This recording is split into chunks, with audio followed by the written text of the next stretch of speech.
బలమైన బ్యాటింగ్తో అదరగొట్టే SRH team నిన్న జరిగినటువంటి మ్యాచ్లో ఓడిపోయింది. అయితే టేబుల్ సెకండ్లో ఉన్నటువంటి ఎస్ఆర్హెచ్ టేబుల్ చివరిలో ఉన్నటువంటి ఆర్సీబీ మ్యాచ్ ఓడిపోయింది.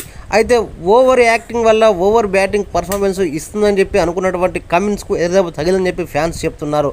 వాస్తవానికి 300 రన్స్ కొడతాం తప్పకుండా అని చెప్పి నిన్న మరి కూసినటువంటి కమిన్స్ మాటలన్నీ ఉట్టి అని చెప్పి ఫ్యాన్స్ ఇప్పుడు వాపోతున్నారు. వాస్తవానికి టాస్ గెలితే ముందు బ్యాటింగ్ చేస్తే బ్యాటింగ్కే అనుకూలంగా బలంగా ఉండే ఎస్ఆర్హెచ్ చివర మరి సెకండ్ బ్యాట్లో తేలిపోతుందని చెప్పి మరి స్పష్టంగా అర్థమైందని చెప్పి చెప్తున్నారు ఫ్యాన్స్. ఏదేమైనా కూడా మ్యాచ్ అనంతరం కమిన్స్ మాట్లాడుతూ ఈ మ్యాచ్లో ఓడిపోయేందుకు బాధలేదు, నెక్స్ట్ మ్యాచ్లో తప్పకుండా గెలుస్తాం, ఏదేమైనా కూడా మేము అనుకున్న 300 రన్స్ తప్పకుండా కొడతాం.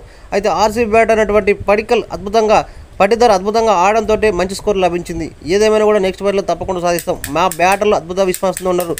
వాస్తవానికి ఫస్ట్ 10 ఓవర్లోనే మంచి స్కోర్ సాధించాలనుకున్నాం. అయితే అనూహ్యంగా హెడ్ అవుట్ కావడంతో ఒక్కసారి డీలా పడ్డది. తప్పకుండా నెక్స్ట్ మ్యాచ్లో 300 రన్స్ కొట్టి టార్గెట్ చేస్తామని చెప్పి చెప్తున్నాడు మన కమిన్స్. ఏదేమైనా కూడా వాస్తవానికి ఇప్పుడు బాగా ఈ యొక్క మాటలు వైర్లో మారని చెప్పుకోవాలి. వాస్తవానికి నువ్వు అని అన్నట్టుగా ఈ యొక్క మ్యాచ్లో తప్పకుండా కమిన్స్ అద్భుతంగా చెల్లదని చెప్పి చెప్తున్నారు ఫ్యాన్స్.